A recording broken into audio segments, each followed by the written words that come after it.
But let's go back to the shoot-down of MH17 and who did it. We don't know who did it. We assume that Russia did it because that's what the government media complex has told us. They don't know whether that's true or not. But that fits the narrative of evil Russia and good Ukrainians. But the question is being raised by some in the media who are actually doing their jobs, mainly Paul Joseph Watson of InfoWars. He is asking, well, let him ask it himself. I don't want to have him repeat what I'm going to tell you he already wrote. I thought it was pretty interesting. Paul Joseph Watson of InfoWars, thanks for joining us again on the Savage Nation. Hi, Michael. Good to be back. So what is it you're saying that Kiev will not release? What will the Ukrainians not release?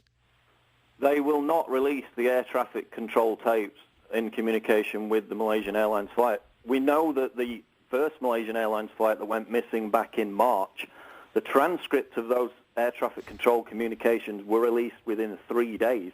Yet what happened in this case was that within hours of the downing of Malaysian Airlines Flight 17, Ukraine security services went to the air control towers, seized the traffic control tapes, and we've heard nothing of them since. So obviously you've got Russia coming out with radar images suggesting that this flight was being tracked by Ukrainian jet fighters. If that's not the case, then Ukraine needs to release these air traffic control tapes because they will prove their narrative. They seem to be having a lot of difficulty proving the narrative coming out of Kiev and Washington because most of their evidence is based on YouTube videos uploaded by the Ukrainian government and dubious Facebook posts from so-called rebel commanders that have already been debunked. So all I'm saying is show us the evidence that backs up your narrative behind this shootdown.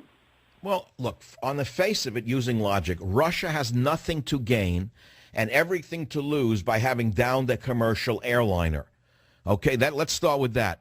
Right now, world opinion has shifted to the poor Ukrainians. And we learned from our UN ambassador, Samantha Power, that her entire knowledge of the situation is based upon Facebook and YouTube postings. They don't know what the hell is going on. You and I both know it's about the natural gas and squeezing off the Russian cash flow. Wouldn't you agree with that? It is, exactly.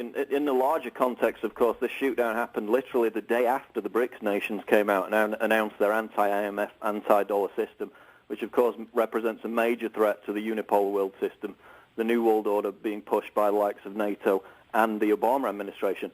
But you mentioned, again, Samantha Power. There's actually a really fascinating exchange which just came out a few hours ago. It's up on Infowars.com, between State Department spokesperson Marie Harf and an AP reporter, Matt Lee, who actually does his job and challenges the U.S. government, acts in an adversarial role, and basically says, look, the, quote, forensic evidence that you've supposedly provided to prove that this jet was shot down by Ukrainian rebels is based on Facebook posts, for example, by this rebel commander. It turned out within a day that this Facebook page was put up by fans of this commander, so the words couldn't even be attributed to him. And the post was talking about the shootdown of a military transport plane. It had nothing to do with Malaysian Airlines Flight 17. So this is the kind of evidence that Washington and Kiev is saying, is the slam dunk that proves this was shot down by the rebels in eastern Ukraine, and it's just not good enough. Why would anyone have sent a commercial plane over a war zone is the number one question. Other planes had bypassed this exact flight path. Who do you think sent this commercial airliner into a war zone? It could only have been air traffic control operating out of Kiev. All right, wait a minute. Listen to this. So you're saying air traffic control in Kiev lured them over the area? I don't know if that's the case, but if you look at the previous 10 flight paths of this very jet, MH17, before it was shot down, they all pass well out of the way of eastern Ukraine. Then on this one day, they're ordered to fly directly over the conflict zone. They're ordered to lower their altitude, change their course, and the plane gets shot down. So you've got all kinds of stuff going on in that air traffic control tower, which would give us a great insight into why that plane was diverted over this conflict zone, which the vast majority of other carriers avoided. But they don't want to release the tape. They've seized the tapes, and they refuse to release them.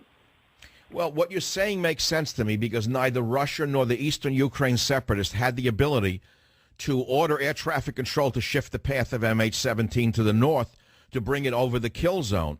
There was only one controller that could have ordered that flight to alter course, and that would be in Ukraine itself. Would you agree with that?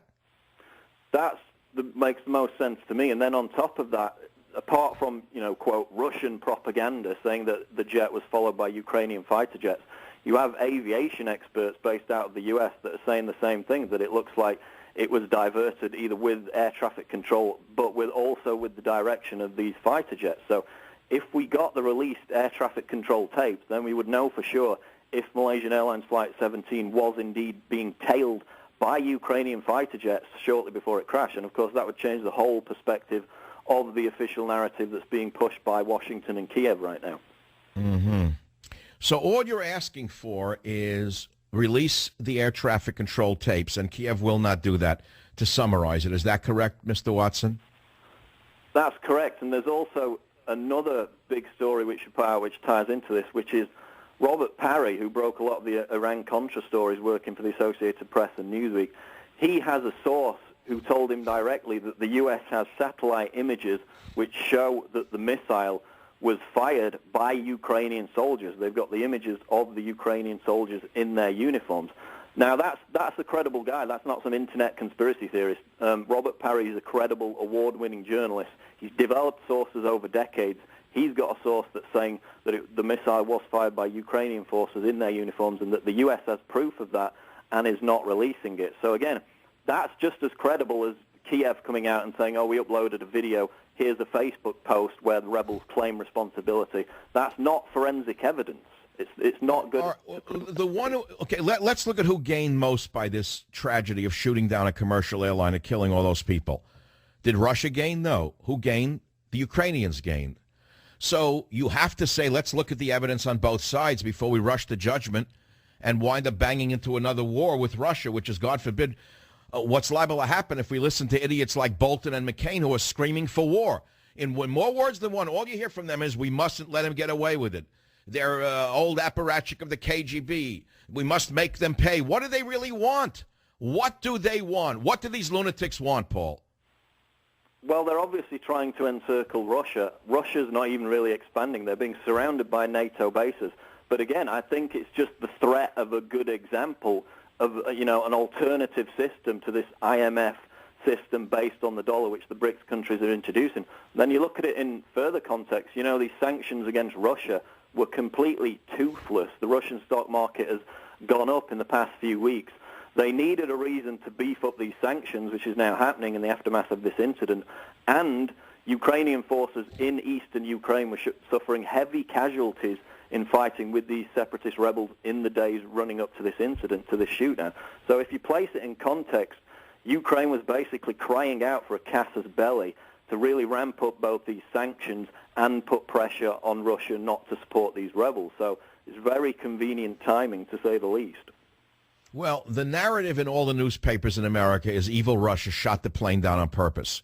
If you ask the average jerk in the street who has even a knowledge of this, and I don't even know how many Americans even care about it, they'd say Russia did it, and they'd move on. And that's because the evidence was presented by those who want the outcome to be that those in Kiev are the victims, and Russia's the evil bear. But there was someone who's writing that this is a replay of the Lusitania scam in World War II, when the passenger ship Lusitania, which, by the way, was carrying a covert military cargo, was intentionally sent into a part of the Atlantic Ocean known to be crawling with U-boats to bait the Germans. And what happened was the Lusitania was sunk, and that then gave the war cries in America that were needed at that time. And right now, we have to reiterate on this show on the Savage Nation that neither Russia nor the Ukraine separatists in the East have the ability to order air traffic control to shift the path of the Malaysian plane to the north to bring it over the kill zone. Somebody brought it over that kill zone, and there had to be people in the western Ukraine, in Kiev. That's what most people who have the ability to analyze things are saying. Hold it, not so fast, especially when you hear people like McCain screaming for war. And here's another aspect to it, Michael.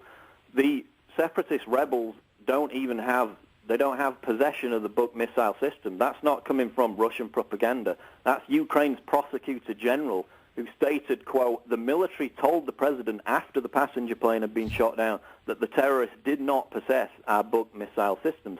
So that's Kiev itself admitting the day after the plane was shot down that these terrorists don't have access to those systems. So again, when you say terrorists, let me repeat, the average listener doesn't know, they've lost control of this because they don't know as much as we do about this. The word terrorist applies to the Russian proxy forces in the East, right? Exactly, yeah. All right. And in Kiev, July 18th, it was published by Itar Tass, militias in the self-proclaimed Donetsk and Luhansk People's Republics do not have Ukrainian air defense missile systems Buk and S-300 at their disposal. And that was said by Ukrainian Prosecutor General Vitaly Yarema, according to Ukrainian Pravda newspaper last Friday. They said that the terrorists, meaning the Russian proxy forces, do not have our air defense missile systems Buk and S-300. They said it themselves.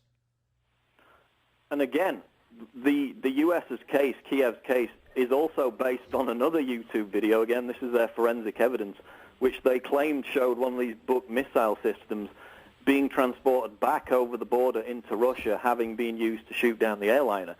People investigated that. They saw the street signs. It turned out almost instantly that that missile system was traveling through a town in Ukraine. It wasn't heading back to Russia. So they've got all these so-called slam dunk pieces of evidence based on Facebook posts and YouTube videos, and each one of them in turn has been completely debunked. So what do they have left? They haven't. Well, we don't know who actually did this horrible thing of shooting down a commercial airliner, but we do know that we haven't heard both sides of the story. And I'm not so quick to rush to judgment when the stakes are so high, especially when it makes no sense for Russia to have shot down this airliner. Now, even if a Russian separatist had done so by accident, which is certainly possible, that's not a pretext for war, as McCain and John Bolton seem to think, is it? I don't believe so. There was a good Peter Hitchens article actually on the weekend which made the point, mourn the victims, but don't turn this tragedy into a global catastrophe. And that's what those kind of people risk doing with that rhetoric. So, if they really want to go toe-to-toe with Russia, it's going to be a disaster situation. Another aspect to this with the investigation is that the black boxes, which have now been recovered, obviously, are heading back to England to be analysed after initially supposedly being handed to the Dutch to be analysed. So, of course, British Prime Minister David Cameron has been vehement ever since the incident happened in blaming Russia, and now Great Britain is going to be analysing the black boxes. So I wonder if... Are you kidding? Well, MS-13 will set it to say whatever they want it to say. And so the narrative is in Russia's bad, we need sanctions. It's all a scam to grab the shale deposits in Ukraine and convert it into gas and to crush Russia's economy and to keep the porno shops running in Europe next winter with the shale oil. Before you go, and maybe you can stay with us another minute, remember back when we heard about chemical weapons being used by Assad, and then there were reports that maybe he didn't use them, maybe the so-called U.S.-backed rebels in Syria used them on people themselves.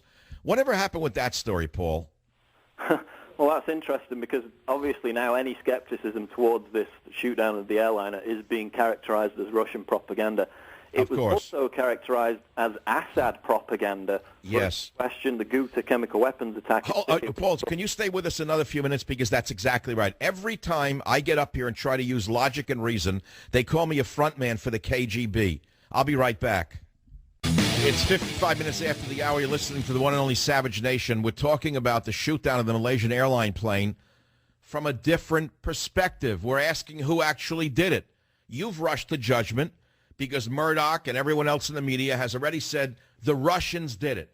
New York Post, Vladimir Putin did it. Insanity. We don't know that. That's number one. Number two, we learned today that his opposition in Kiev, Ukraine, will not release the air traffic control recordings, which would tell us a few things, namely who ordered the Malaysia Airlines Flight 17 to change course and fly over a war zone. It's awfully suspicious. With us has been the reporter Paul Joseph Watson of InfoWars. Paul Joseph Watson, welcome back to the program. Paul, remember the Assad incident with the chemical weapons? They all said Assad did it. Some said, wait a minute, maybe the so-called Syrian rebels did this. Whatever happened with that story? Well, that's right. I mean, for a year beforehand, we were saying, look, they're going to stage a chemical weapons incident. They're going to blame it on Assad. He's got nothing to gain from doing it. Of course, we had the Ghouta chemical weapons attack in August 2013, immediately blamed on Assad based on, again, a YouTube video. We said that we developed sources in Syria that said, no, it was the rebels that were behind this attack. We put that evidence out. We almost went to war based on a YouTube video. January 2014, MIT study, again, not the Kremlin, not Russia Today, this is an MIT study, concluded that the chemical weapons attack could not have been launched by the Assad government because it wasn't launched from a government-controlled area. So again, we were proven right in doubting the veracity of that YouTube video, which almost sent us to war, and again, demonized at the time as Assad propagandists, just as now are being demonized as Putin propagandists when we're just trying to get to the truth of what... That's right. I want both sides of the story, and I hope my listeners have an open mind as well. Paul Joseph Watson of InfoWars, always a pleasure.